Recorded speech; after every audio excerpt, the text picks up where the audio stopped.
السلام علیکم۔ یہ ایک سوال ہے کہ آپ اکثر حوالہ دیتے ہیں کہ اگر مومن ہو تو تم ہی غالب آؤ گے، تو وہ سیاق و سباق سے بات پوری بیٹھتی نہیں ہے، اور یہ کس حوالے سے بات ہوئی ہے اس کو اگر دیکھا جائے تو یہ تو کوئی جنگ ہو رہی تھی، بلکہ شاید یہ غزوہ بدر کا تھا، اور اس میں بتایا جا رہا تھا کہ اگر تم کو بھی زخم پہنچا تو اس قوم کو بھی زخم پہنچا ہے، اور یہ دن لوگوں کے درمیان ہم باری باری بدلتے رہتے ہیں، اور ایسا اس لیے کہ اللہ جاننا چاہتا ہے، اللہ معلوم کرنا چاہتا ہے کہ کون لوگ ایمان لائے اور کون شہید ہوئے، پھر اللہ جو وہ پاک صاف کرتا ہے ان لوگوں کو جو ایمان لائے اور کافروں کو مٹا دے۔ تو یہ اس کانٹیکسٹ میں بات ہو رہی ہے، تو لہٰذا وہ ماضی کا ایک قصہ تھا، اس کو آپ بار بار کیوں دہراتے ہیں، اور وہ قیامت تک کے لیے نہیں ہے۔ تو آئیے قرآن سے ہی اس کو پرکھ لیتے ہیں۔ کیا واقعی قرآن کی کوئی ایسی آیت ہے جو صرف ماضی کا قصہ تھی؟ کیا قرآن میں ایسی آیتیں ہیں جس کا تعلق ہدایت سے نہیں ہے؟ کیا قرآن میں ایسی آیتیں بھی ہیں جس پر عمل درآمد قیامت تک ممکن نہیں، وہ صرف کسی مخصوص وقت کے لیے تھا؟ تو پھر اس آیت کا قرآن سے کیا تعلق؟ کیوں ایسی کتاب میں اللہ نے ایسے آیت کو دے رکھا ہے جو قیامت تک کے لیے لوگوں کے لیے ہدایت ہے، اور وہ آیت صرف ایک ماضی کا قصہ ہے؟ ایسا کسی کے ساتھ ہو بھی نہیں سکتا، تو پھر وہ قرآن کا حصہ کیوں ہے؟ بہرحال اس وقت میرے پاس حافظ نذیر احمد والا ترجمہ ہے، پہلے میں ان کا ترجمہ بتا دوں گا، پھر جو میری فہم ہے اس سے واضح کروں گا، اور آخر میں بتاؤں گا کہ آیتیں کس طرح پہلے بھی قابل عمل تھی، آج بھی ہے اور قیامت تک رہے گی، کیونکہ یہ ہدایت کی کتاب ہے، اور ہدایت ہر دور کے لیے ہے۔ ہدایت کسی مخصوص وقت کے لیے، کسی مخصوص خطے کے لیے، کسی مخصوص لوگوں کے لیے نہیں ہے۔ یہ اللہ کی کتاب ہے جو لوگوں کی ہدایت کے لیے آیا ہے۔ یہ پہلے بھی لوگوں کے لیے ہدایت تھی، آج کے لوگوں کے لیے بھی ہدایت ہے، اور قیامت تک لوگوں کے لیے ہدایت رہے گی۔ لہذا اس میں ایسی کوئی آیت ہے ہی نہیں جو پھر کبھی ہو ہی نہیں سکتا جس کا ہدایت سے قطعی کوئی تعلق نہیں ہے۔ تو اس کے لیے سورہ آل عمران اور اس کی آیت نمبر 139 سے 140 اور بلکہ 141 اور 142 تک بھی دیکھ لیں تو زیادہ بہتر ہو جائے گا۔ یعنی 3 کی 139 سے 142 تک۔ پہلے حافظ نذیر احمد والا ترجمہ: اور تم سست نہ پڑو اور غم نہ کھاؤ، اور تم ہی غالب رہو گے اگر تم ایمان والے ہو۔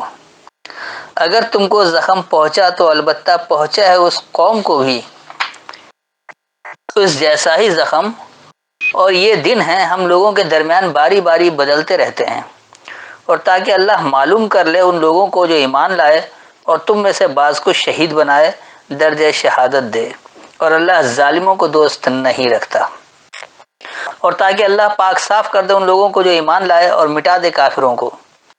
کیا تم یہ سمجھتے ہو کہ تم جنت میں داخل ہوگے، اور ابھی اللہ نے معلوم نہیں کیا، امتحان لیا جو تم میں سے جہاد کرنے والے ہیں اور صبر کرنے والے ہیں۔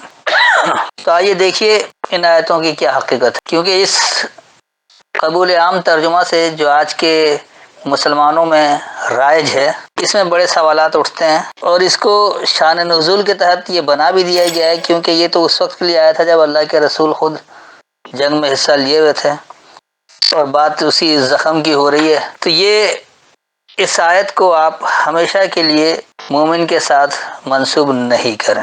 تو آئیے اس کی حقیقت جان لیتے ہیں۔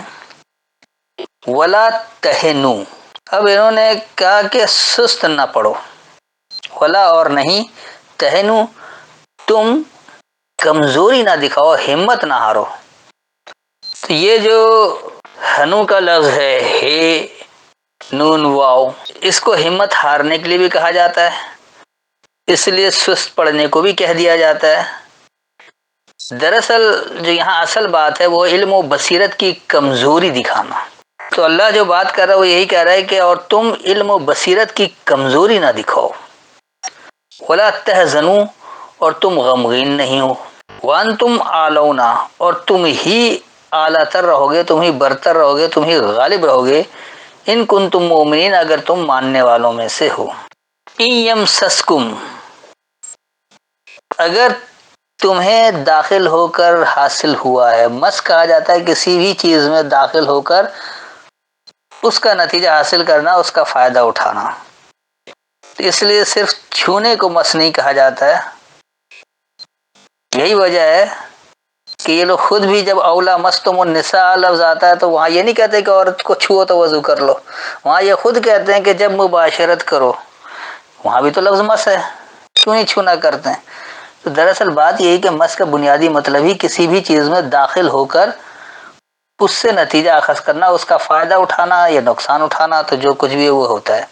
تو یہاں آ رہا ہے کہ اگر تم نے داخل ہو کر حاصل کیا ہے قرہن، تو قرہن انہوں نے صرف زخم کر دیا، جبکہ یہاں پر صرف زخم کو قرح نہیں کہا جاتا، یعنی قاف رے ہا، تکلیف کو کہا جاتا ہے قرح۔ اس کے بعد ہے فقد مس القوم، پس یقینی قوم نے بھی داخل ہو کر حاصل کیا ہے کیا؟ یعنی قرہم مثلہ، وہ تکلیف اس جیسی ہی۔ اس کے بعد اللہ کہہ رہا ہے وَتِلْكَ الْأَيَّامُ، اور یہ وہ دورانیے ہیں، نداولها، ہم اسے بدلتے رہتے ہیں، بین الناس، لوگوں کے درمیان، یعنی یہ دورانیے ہیں جو ہم سے بدلتے رہتے ہیں لوگوں کے درمیان، کیونکہ لوگ جیسا عمل کرتے ہیں اس کے مطابق دور آ جاتا ہے۔ وَلِيَعْلَمَ اللَّهُ، اور اللہ یہ جاننے کے لیے، الذین آمنوا، ماننے والے لوگوں کو، وَيَتَّخِذَ مِنکم شُہَدَاءَ، اور وہ پکڑے تم میں سے مشاہدہ کرنے والوں کو، واللہ، اور اللہ لا يحب الظالمین، ظلم کرنے والوں سے محبت نہیں کرتا ہے۔ وَلِيُمَيِّحِصَ اللَّهُ، اب انہوں نے یمحص کا ترجمہ کر دیا پاک صاف کر دے۔ یہاں پاک صاف کہاں سے آ گیا؟ سمجھ میں نہیں آتا کہ پاک صاف ہے تو پھر وہ ناپاکی اور گندگی کیا ہے؟ اللہ نے کہیں کہا ہے کہ یہ عمل کرنے سے آدمی پاک ہوتا ہے، یہ عمل کرنے سے ناپاک ہوتا ہے؟ یہ پاکی کی کوئی بات ہی نہیں ہو رہی ہے۔ یہاں پر جو میم ہے صاد، اس کا مادہ محض، اور محض جو ہے وہ پاک صاف کرنے کو نہیں کہا جاتا ہے، بلکہ کمزوری دور کر کے محکم بنانے کو کہا جاتا ہے۔ جو کمزوری ہے وہ اسے ختم کر کے اسے مضبوط بنا دیا جائے۔ کہ وَلِيُمَيِّحِصَ اللَّهُ، اور اللہ کمزوری دور کر کے محکم بنانے کے لیے ہے، الذین آمنوا، ماننے والے لوگوں کو، وَيَمْحَقَ الْکَافِرِینَ، اور مٹا دے انکار کرنے والوں کو۔ ام حسبتم، کیا تم نے حساب لگا لیا، ان تدخلوا الجنت، یہ کہ تم خاص خوشحالی میں داخل ہو گئے، ولما، اور ضرور جو، یعلم اللہ، یہ جان لے اللہ، الذین جاہدوا منکم، تم میں سے جو لوگ جد و جہد کرتے ہیں، ویعلم الصابرین، اور یہ جان لے ثابت قدموں کو، ڈٹ جانے والوں کو۔ تو یہ تھا اس کا لفظی ترجمہ۔ اب میں پہلے آپ کو اس کا رواں ترجمہ بتا دوں اور پھر اس کے بعد اس کی وضاحت کرتا ہوں کہ یہ آیتیں ہر دور کے لیے ہے، کسی مخصوص دور کے لیے نہیں ہے۔ یاد رکھیں قرآن کی ہر آیت کسی مخصوص وقت کے لیے، کسی مخصوص خطے کے لیے، کسی مخصوص لوگوں کے لیے نہیں ہے۔ یہ ہدایت تمام لوگوں کے لیے ہے، اس میں اس کے اعمال کے لحاظ سے اس کے جو نتائج وہ بتائے گیا، اس کی آگاہی دی گئی ہے، اور اس میں پیش کیا گیا ہے کہ آپ کو زندگی کیسے گزارنی ہے، کیا کچھ کرنا ہے۔ جب آپ اس میں اللہ سے باتیں کریں گے تو اللہ آپ کو جواب دے گا۔ تو آئیے پہلے اس کا رواں ترجمہ دیکھیں۔ اور تم علم و بصیرت کی کمزوری نہ دکھاؤ، اور نہ تم غمگین ہو، اور تم ہی غالب رہو گے اگر تم ماننے والے ہوگے۔ اگر نقصان کے باعث تکلیف تمہیں داخل ہو کر حاصل ہوا ہے، بس یقینی قوم نے بھی داخل ہو کر حاصل کیا ہے اس جیسی ہی نقصان کے باعث تکلیف، اور یہ دورانیے ان لوگوں کے درمیان ہم سے بدلتے رہتے ہیں، اور اللہ کے علم کے لیے ماننے والے لوگوں اور وہ تم میں سے مشاہدہ والا پکڑے، اور اللہ ظلم کرنے والوں سے محبت نہیں کرتا ہے۔ اور ماننے والے لوگوں کو اللہ کمزوری دور کر کے محکم بنانے کے لیے ہے، اور انکار کرنے والوں کو مٹاتا ہے۔ کیا تم نے حساب لگا لیا ہے کہ تم خوشحالی میں داخل ہوگے، اور جب کہ تم میں سے جد و جہد کرنے والے لوگوں کو اللہ یہ جان لے، اور ثابت قدم رہنے والوں کو جان لے۔ اب دیکھیے کہ یہاں کیا حقیقت ہے۔ سب سے پہلے جو اللہ نے کہا ہے، جو کہ انہوں نے لکھا کہ تم سست نہ پڑھو، سست پڑھنے کی بات نہیں ہے، سیدھی سی بات یہاں پر یہی ہے کہ تم علم و بصیرت کی کمزوری نہ دکھاؤ۔ اللہ نے علم دیا ہے، اللہ اس میں بصیرت دے رہا ہے، یہ ایک ایسا علم ہے جو آپ کی بصیرت کی آنکھیں کھول دیتی ہیں، کئی جگہ اللہ نے اس کی نشاندہی کی ہے۔ تو یہ جو آپ کو علم کے ذریعے بصیرت مل رہی ہے، آپ اس علم و بصیرت کی کمزوری نہ دکھائیں، اور پھر آپ غمگین بھی نہ ہوں، یعنی جو اللہ کے ماننے والے ہیں وہ نہ ہی علم و بصیرت کی کمزوری دکھائیں اور نہ وہ غمگین ہوں۔ تو اگر وہ یہ کام کریں گے کہ اپنی علم و بصیرت کی کمزوری بھی نہیں دکھائیں گے، اپنی علم و بصیرت کے مطابق، یہ صرف یہ نہیں کہ وہ باتیں کرتے رہیں گے، اس کو عمل کر کے بھی دکھائیں گے، اور وہ غمگین بھی نہیں ہوں گے، انہیں اس بات کا غم نہیں ہوگا کہ لوگ نہیں مان رہے، لوگ مانیں یا نہ مانیں یہ ان کا فعل ہے، یہ اللہ جانے اور وہ لوگ جانے۔ وہ لوگ اللہ کا انکار کر رہے ہیں تو ان کو اگر سزا بھی دینا تو اللہ دے گا، جزا بھی دینا تو اللہ دے گا۔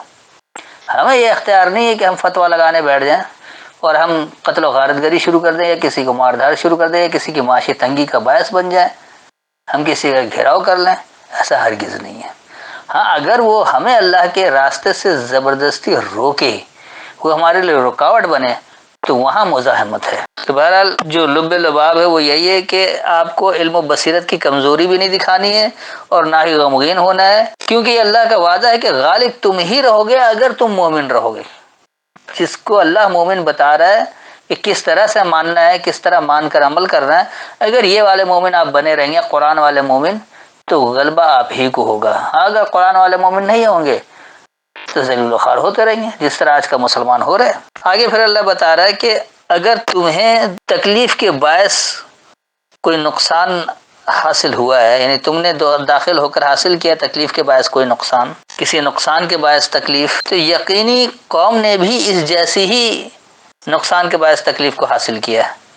یہ نہیں کہ صرف تمہیں مل رہا ہے، جو اللہ کی بات کر رہے ہوتے ہیں، اللہ کے احکامات کو پہنچا رہے ہوتے ہیں، اس پر عمل کر کے بھی دکھا رہے ہوتے ہیں، اسے سمجھا بھی رہے ہوتے ہیں، تو یہ لوگ اگر داخل ہو کر کوئی تکلیف کے باعث زخم حاصل کرتے ہیں، کوئی درد حاصل کرتے ہیں، تو ایسا نہیں ہوتا ہے کہ یہ نقصان جو ہے صرف انہوں نے حاصل کیا، یہ تکلیف انہوں نے ہی حاصل کیا، بلکہ پوری قوم کو اس جیسی ہی تکلیف حاصل ہوتی ہے، اس جیسی ہی تکلیف کے باعث نقصان حاصل ہوتا ہے، یا نقصان کے باعث تکلیف حاصل ہوتا ہے، دونوں باتوں سے سمجھ سکتے ہیں۔ تو یہ جو دورانیے اللہ بتا رہے، یہ دورانیے ہم سے بدلتے رہتے ہیں، کس لیے؟ بین الناس، لوگوں کے درمیان، کیونکہ لوگ جس طرح کا رویہ اختیار کرتے ہیں اسے ویسے ہی دورانیہ ملتا ہے۔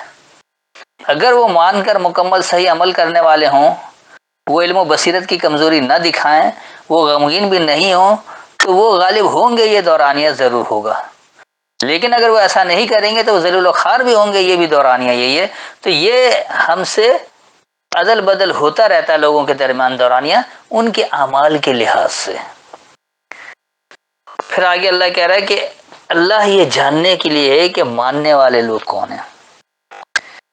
اب یقینی سی بات ہے، لوگوں کے اعمال دیکھ کر ہی پتہ لگے گا کہ واقعی اللہ کے ماننے والے ہیں یا غیر اللہ کے ماننے والے ہیں۔ تو وضاحت یہیں سے ہوگی کہ کون اللہ کا ماننے والا ہے اور کون نہیں۔ تو اللہ یہ جاننے کے لیے ہے کہ ماننے والے کون ہیں، اور وہ تم میں سے ہی مشاہدہ والوں کو پکڑے گا۔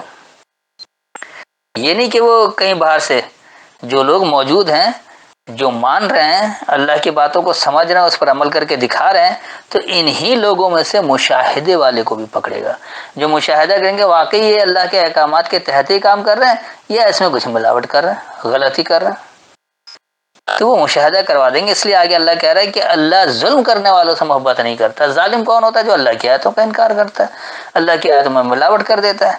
تو اس لیے جو لوگ اللہ کے ماننے والے نہیں ہوتے ہیں تو وہ ان میں سے ہی مشاہدے والوں کو پکڑ لیتا ہے کہ دیکھو یہ اللہ کی آیتوں کا انکار کر کے ظلم کر رہا ہے، یا یہ واقعی اللہ کے احکامات کا پابند ہو کر متقی بن رہا ہے۔ تو اللہ جو ظلم کرنے والوں سے محبت نہیں کرتا ہے۔ اس کے بعد اللہ کہہ رہا ہے کہ اللہ ماننے والے لوگوں کو کمزوری دور کر کے محکم بنانے کے لیے ہے۔ جو ماننے والے لوگ ہیں ان کی کمزوریاں دور ہوتی ہیں اور وہ مضبوط ہوتے ہیں، وہ محکم ہوتے ہیں، پختہ ہوتے ہیں۔ انفرادی طور پر بھی اجتماعی طور پر بھی، انفرادی طور پر کردار کی پختگی یہ ہوتی ہے کوئی کتنی ہی مخالفت کر لے وہ اپنے عمل میں ڈٹے رہتے ہیں، اپنے دلائل پر ڈٹے رہتے ہیں، کیونکہ وہ کوئی ملاوٹ نہیں کر رہے، لہذا وہ ادھر ادھر نہیں ہو سکتے۔ اور جب اجتماعی طور پر ہوتا ہے تو وہ قوم غالب آ جاتی ہے، وہ دنیا میں حکمراں بن جاتی ہے، کیونکہ ان کی کمزوریاں دور ہوتی ہے اور وہ مضبوط ہوتے ہیں۔ جب کسی قوم کی کمزوری دور ہو کر وہ مضبوط بنے تو وہی سپر پاور بن جاتی ہے۔ اگر آج امریکہ سپر پاور ہے تو اس کی وجہ یہی کہ انہوں نے اپنی کمزوریوں کو دور کر کے اپنے آپ کو مضبوط کیا ہے، اپنے آپ کو محکم کیا، اپنے آپ کو پختہ کیا ہے۔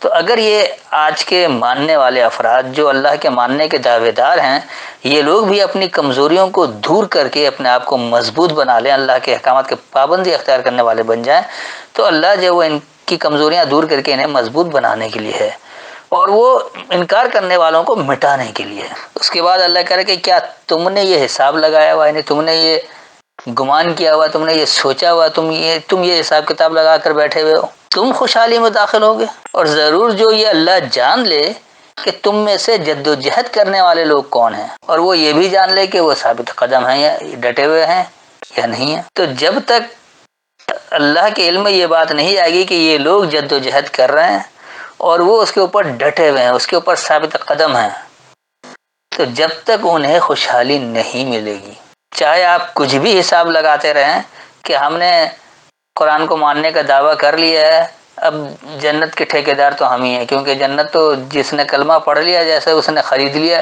کہ کتنا ہی گناہ کر لے اور اس کی بخشش تو ہو ہی جائے گی، شفاعت ہو ہی جائے گی، کچھ دن آگ میں گزار کر جنت میں تو جانا ہی جانا، کیونکہ کلمہ پڑھ لیا لہٰذا جنت میں لازمی جائے گا۔ یہ جو ایک نظریہ بنا کر دے دیا گیا ہے، انتہائی گھٹیا ترین نظریہ، کہ بس کلمہ پڑھ لو تو تمہیں جنت تو ملنی میں، جنت کے ٹھیکیدار بن گئے ہو۔ ایسا ہرگز اللہ کہیں نہیں کہہ رہا ہے۔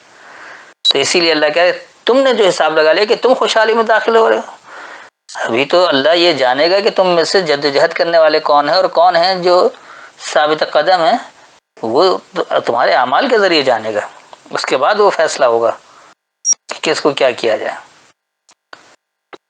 تو یہ تھی اس کی تفصیل، کیونکہ اللہ کی کتاب اپنا کوئی شان نزول نہیں بتا رہی کہ فلاں واقعہ ہوا تو فلاں آیت آئی، ایسا ہرگز نہیں ہے۔